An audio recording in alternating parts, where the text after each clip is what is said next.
Here's one of our top stories this morning.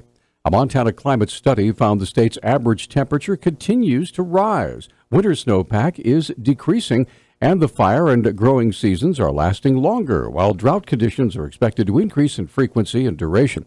The Montana Climate Assessment, carried out by the Montana University Systems Institute on Ecosystem, suggests Montana may need to start storing more water, and farmers and ranchers may need to switch to crops that do better in the drought conditions.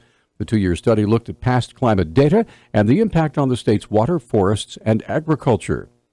MSU professor Kathy Whitlock said Wednesday the assessment is meant to help Montanans plan and make better decisions. The authors plan to travel the state over the next year to discuss their findings.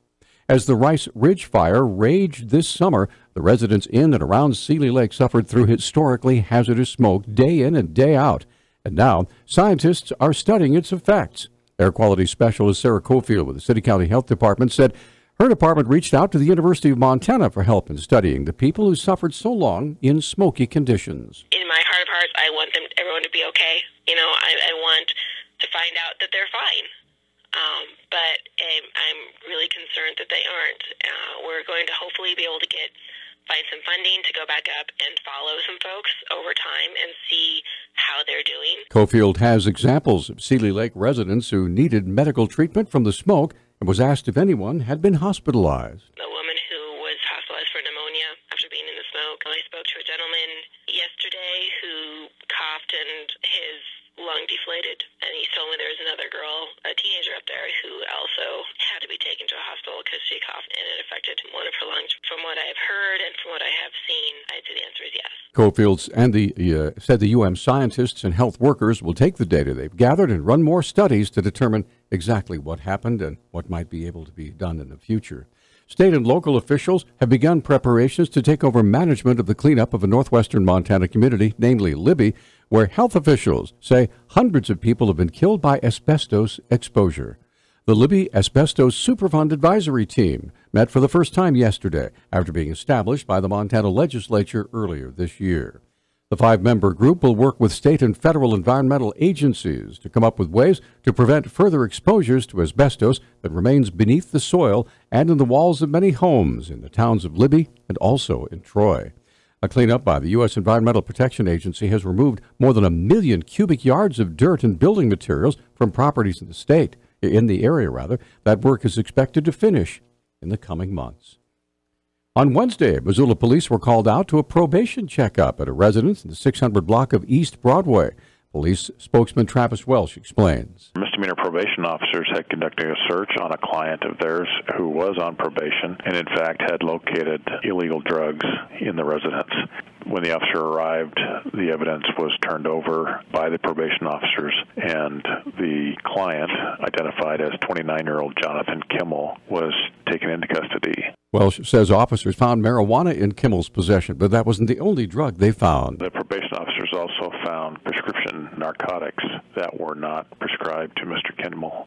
It's pretty standard that probation officers make periodic home visits for people under their supervision, and it's also not unusual that they would conduct searches for contraband, which is apparently what happened in this case, and they did locate it, and that's why he is in jail. Welsh says Kimmel is now facing a felony charge of probation violation and criminal possession of dangerous drugs. The Montana Supreme Court has ordered the Attorney General to rewrite ballot language for an initiative that would require people to use public restrooms designated for their gender at birth. The court ruled earlier this week in a challenge from the ACLU of Montana, saying the language did not include the initiative's specific definition of sex and was otherwise vague. The justices wrote, the language doesn't say the law would apply to local government buildings and public education facilities and does not include how much it would cost for them to comply. It also fails to note that people could sue for emotional or mental distress if they encounter a transgender person in a public bathroom and the facility hadn't taken reasonable steps to prevent it. The conservative Montana Family Foundation has until June to gather nearly 26,000 signatures to get the initiative on the November 2018 ballot. Many Missoula County Public School classrooms are either full or over capacity, according to Superintendent Mark Thane, who appeared on Talkback yesterday. Extra measures are being taken to make sure all classes meet the state accreditation standards and pass inspection next month. We have about 11 classrooms right now in the district that actually exceed state accreditation standards technically, and we add instructional assistant paraeducator time to those classrooms so that we meet the letter of the law. We don't think we'll take dings, but the first Monday in October is the day. A closer look at the data shows that 20 Missoula classrooms are currently exceeding state standards, and an additional 49 K-8 classrooms are full, with enrollments right at the max allowed. They describes some of the areas where the problem is most evident. We've had historically classes that exceed accreditation standards, and so a new family might move in. They might be put on a waiting list. It depends on grade level, school by school, but that's true at some grade levels at Rattlesnake, at Cold Springs, at Lewis and Clark, at Paxson. I think those are the primary ones presently. Interestingly, most of the schools having capacity issues are also some of the highest performing schools in the district. The schools listed by Thane all placed in the top 6 in proficiency on the latest Smarter Balance test. Well, the Missoula County Sheriff's Office has named Detective Rebecca Burkett as the new school resource officer for 11 schools throughout the county. At a press conference this week, Sheriff T.J. McDermott introduced Burkett along with administrators from Frenchtown, Lolo, Target Range, and Bonner schools.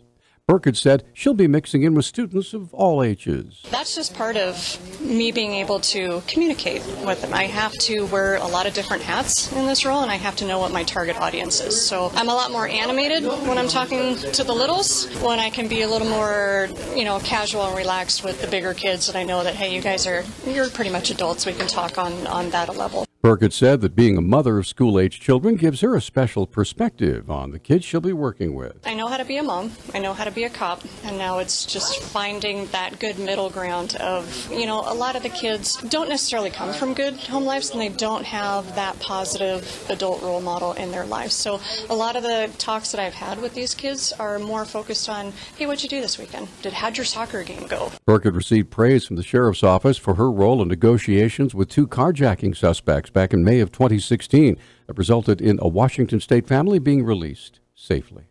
Newstalk time is 6:12. Newstalk, KGVO. Missoula's official weather station. Mostly cloudy to cloudy skies with rain today. Daytime highs will top out in the upper 40s. Winds will be out of the east-northeast at 5 to 15 miles per hour, but we could see wind gusts topping 20 miles per hour. I'm meteorologist Brooke Foster for Missoula's KECI 13.